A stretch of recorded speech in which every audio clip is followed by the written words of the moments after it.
Hey, good morning. It's Arlene at Spin Artiste, and I am going to show you how to apply fringe to leg warmers or boot toppers.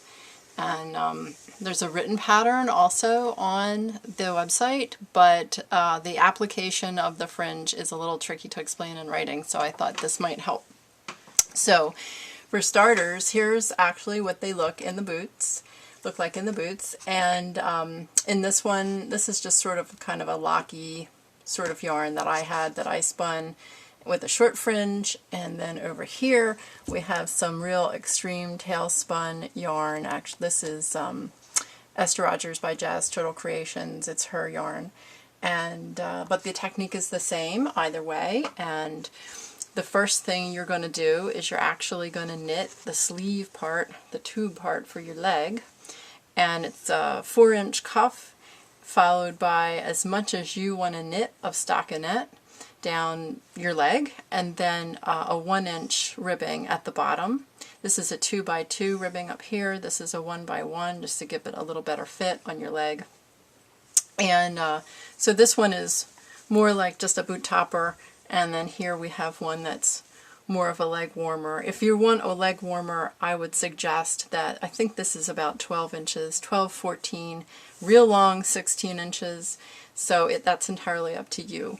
What I've done for today is I just knitted a cuff out of some hand spun bulky yarn that I had. This is a worsted weight, this is also worsted weight. If you've seen the ones that Esther Rogers has on her website and her pictures on Facebook, the ones that I knitted, the sleeve is actually out of Cascade Echo Duo, so it's pretty much whatever you want to do for that. And I have here some tailspun yarn that I spun. A lot of times when you buy this, it comes in 8 to 10 yards.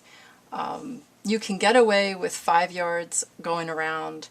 You can pack on 10 yards. It's up to you, your budget, your time, whatever. So for today, I'm just going to show you a little example of how to get it on there. And honestly, when you go to do this, you're going to have to play with it. This is more of a technique than it is a strict pattern or strict instructions. And the first thing starts with analyzing the thickness of your piece and the weight of your tailspun or your locky yarn. And you're going to have to find a crochet hook that's first going to work for both poking in and also for carrying the yarn. So if this is too small, you're going to really fight with this.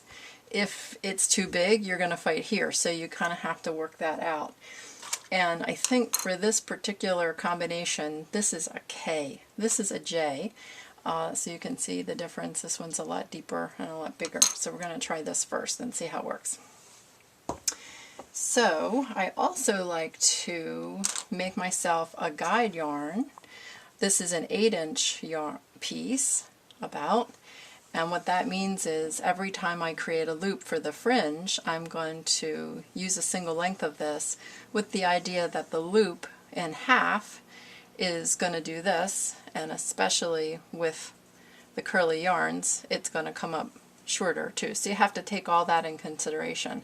But if you're using this real long lock yarn, your loops are just going to blend in with the locks. They're not going to be so apparent. So you might be able to get away with a shorter loop. This type of yarn, which you're really depending upon the loop to create the fringe, you're going to have to follow this pretty well. So we start by getting the yarn going, and pick anywhere you want to start. Poke through to the inside. This first piece, it's a little straggly, so I'm actually going to start down a little further. And just go in and single crochet once to anchor yourself in. And then use your guide yarn to measure out your loop. You don't have to go crazy like, oh my gosh, I'm off by ½ inch, who cares? This is not all about science, this is about art anyway. And come in Don't worry. If it's a little loose here and there, you just tighten it up as you go along. Now comes sort of the estimating part. Where am I going to poke into next?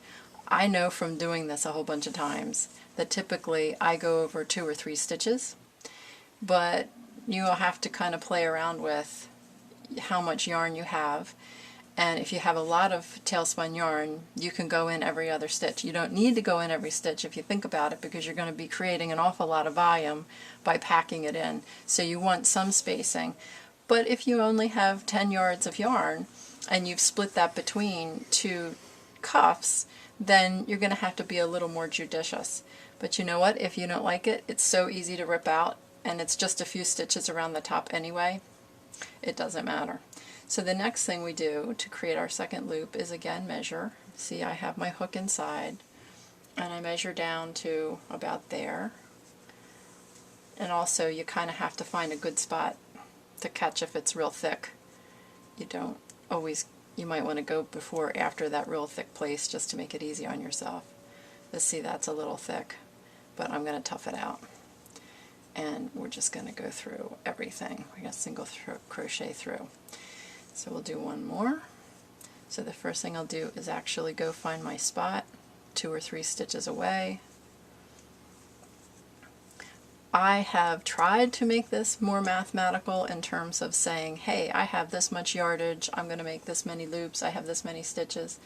And in the end, I didn't care for that method. I was just better if I just kind of eyeballed it and did it what looked right.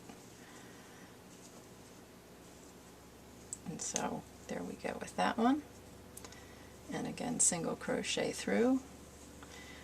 So now you can see we've created some nice loops, and that looks pretty good. I don't think I'd want them any closer together, but if I didn't like it, I would just take it out. It just comes out so easy.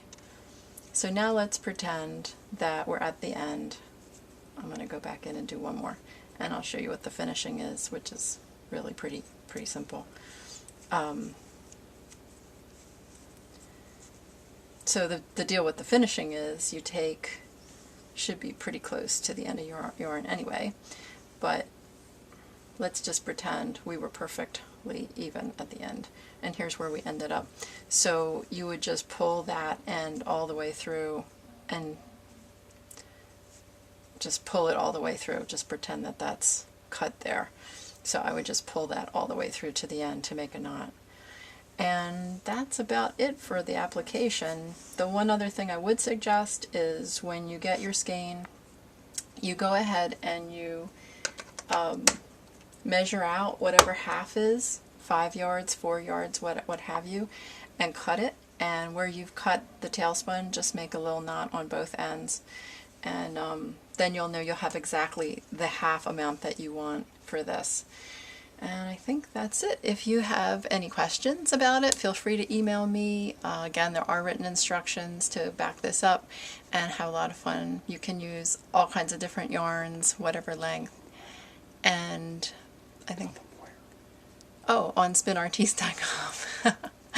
Go to www.spinartiste.com. Thanks. Take care. Bye-bye.